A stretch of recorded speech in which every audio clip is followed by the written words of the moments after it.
Pessoal, boa tarde. Rodrigo Zampoli Pereira, advogado. Eu quero compartilhar com vocês hoje. Hoje é 6/9/2024, certo? Eu quero compartilhar uma experiência profissional, tá? Que começou no ano de 2003. Ou seja, um cliente me procurou, né? Que ele estava sofrendo uma execução de uma suposta dívida, tá? E na época, né, a gente novo de profissão e tudo mais, eu peguei o processo e o título de crédito lá era uma nota promissória, tá? E ele era avalista, ou seja, ele tinha um devedor principal e ele estava nessa nota promissória como avalista, e o avalista ele garante um título de crédito, né? Se o devedor principal não pagar. E tem uma diferença entre avalista e fiador. O avalista garante um título de crédito, o fiador garante uma obrigação, tá? Então o que acontece? Na época, esse processo vinha rodando desde 1995, e eu entrei nesse processo em 2003, tá? E eu vi uma petição do outro colega, da parte adversária, solicitando a exclusão do devedor principal, tá? E aí o que acontece? Ele foi excluído, a justiça homologou, concordou, né? E deixou o avalista. E aonde está a questão aí? A questão é o seguinte: a dívida estava paga, tá? Então, se você tiver algum processo, certo, que excluir o devedor principal, entra em contato com esse devedor principal, tá? Que provavelmente essa dívida está paga, se o teu cliente for avalista, tá? De um título de crédito, ou se for fiador de uma obrigação, tá? Muito bem. Esse processo tramitou, vários recursos e tudo mais, houve penhora, né? Para quem não é da área do direito, o que é penhora? É a garantia do processo, ou seja, a justiça vai atrás de um bem do devedor para deixar o processo seguro, ou seja, para o credor receber aquele crédito. No caso aqui era um suposto credor, tá? Que ele não tinha crédito nenhum, a dívida estava paga, né? Aí o que aconteceu? Esse processo rodou, né? E no ano de 2013, numa audiência, o cliente pediu para ouvir a testemunha, que a testemunha dele morava a 100 quilômetros longe da casa dele, quer dizer, distância, né? Tava longe. E ele falou: essa dívida tá paga. Aí o magistrado, o juiz na época falou: mas como assim tá paga? Tá dando problema? Não, eu tenho certeza que eu pegar a papelada da minha aposentadoria, eu vi esse recibo lá.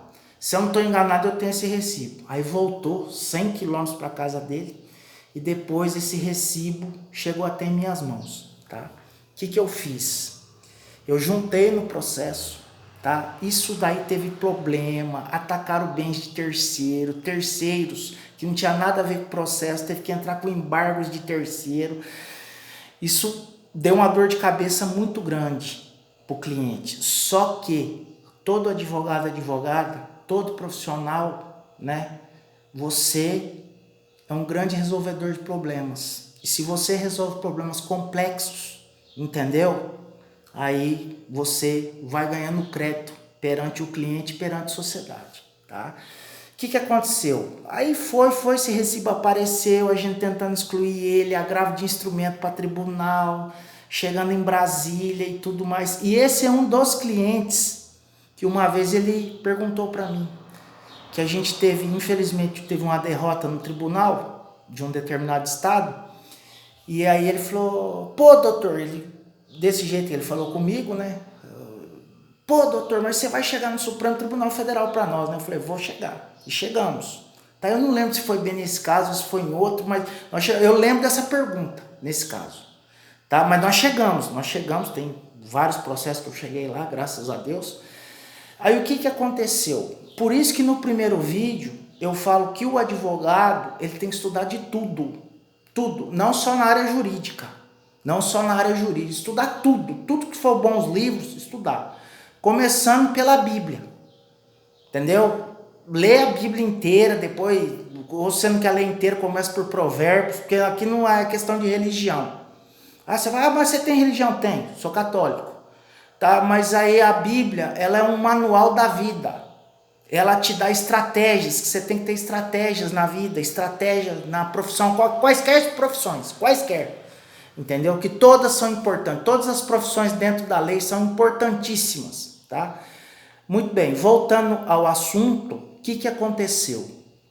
Aí, esse processo está rodando ainda e tal, aí me veio uma luz, e eu falei isso para o cliente, à época, me veio uma luz e eu liguei para ele, e falei, ô doutor, a situação é grave assim, assim, assim, assado, me vê uma luz aqui. A testemunha na época falou que o advogado da parte contrária sabia que a dívida estava paga, ele estava lá no dia de uma reunião na empresa. E aí o que aconteceu? Me veio uma luz, eu liguei para o cliente e falei, doutor, nós precisamos representar esse pessoal criminalmente. Ele falou, quanto é que é? Eu falei, é tanto. Representa criminalmente e cabe representação do colega lá também? Na Ordem dos Advogados do Brasil, eu falei, cabe. Representamos também. Tá? A questão criminal está andando ainda, porque o titular da ação penal é o Ministério Público e tal. Então, no direito, na advocacia, uma matéria está vinculada à outra. Tá? Uma matéria está vinculada à outra. Nos próximos vídeos eu vou comentar mais a respeito disso daí. Então veja bem, você tem que casar a teoria com a prática, entendeu? E ser persistente, não desistir, ir para cima, entendeu? Eu estou falando dentro dos recursos legais, né? E trabalhar certo. Olha, trabalhando certo, já vai ter problema, tá? Já vai ter problemas trabalhando certo. Você imagina se você trabalhar errado. Infelizmente, o colega trabalhou errado. Eu conheço esse colega, entendeu? É complicado. Então, assim, mas nós tomamos as providências dentro da lei. E está rodando aí. Então, veja bem, os embargos de terceiro, o terceiro conseguiu excluir o bem.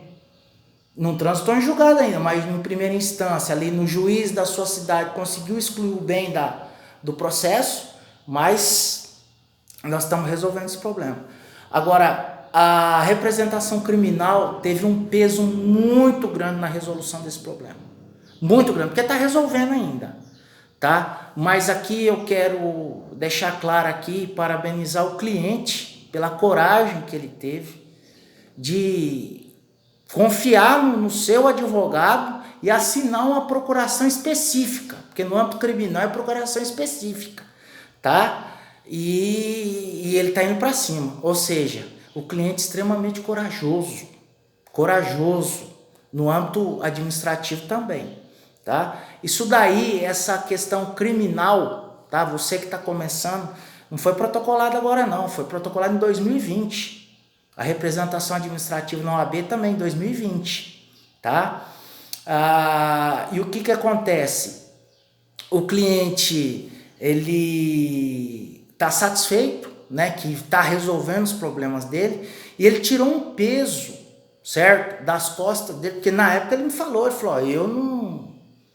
eu não sacaneei com ninguém, eu não fiz nada para envolver um bem de terceiro. Eu falei, então, mas nós vamos ter que achar o recibo. E achou o recibo. Gente, e o recibo, eu não lembro a data, mas o ano eu lembro, era de 1993. Então, às vezes, o conselho que eu dou, por isso que eu falei para ler Provérbios, né? Porque lá a Bíblia é o manual da vida, ela te aconselha na vida. Então, através desse processo, o que eu aprendi? Né, que a gente tem que focar na solução. Eu aprendi o seguinte: pagou uma conta, uma dívida, guarda o recibo o resto da tua vida. Porque na regra geral, isso aí está lá no artigo 206 do Código Civil, regra geral, você tem que guardar por 5 anos. Tá? Regra geral. Ou 10 anos, está no artigo 205 do Código Civil. Mas esse processo me ensinou o seguinte: guarda pro resto da tua vida, até você cumprir tua missão aqui na Terra. Tá? Porque senão a maldade humana existe, tá? Infelizmente, tem muita gente boa, mas tem muita gente perversa também, tá? Se esse cidadão, devedor principal, não tivesse guardado o recibo de 93, 93, 2003, 2013 que apareceu, certo? Que acontece? Se ele não tivesse guardado, todo mundo ia perder bens, entendeu? Todo mundo ia perder bens, inclusive o cliente estava para perder uma fazenda. Tá? Então, assim, então guarda o resto da tua vida. E tem mais, é uma situação, tá? Que você tem que ter persistência, perseverança e, como diz Provérbios, você tem que ser perito naquilo que você faz, ou seja, resolver problemas da sociedade, tá? Então aí, às vezes, a gente não entende porque que está acontecendo aquilo lá, mas é a vida nos ensinando, tá? E na advocacia é assim, todo dia é um novo aprendizado, todos os dias, um dia é diferente do outro, tá certo? Então eu espero que eu tenha agregado valor nesse vídeo, e se faltar algo, eu digo no vídeo posterior, hora que eu postar, tá? Mas eu espero que estejam todos bem, fiquem com Deus e tenham um excelente final de semana. Abraços, tá? Tchau.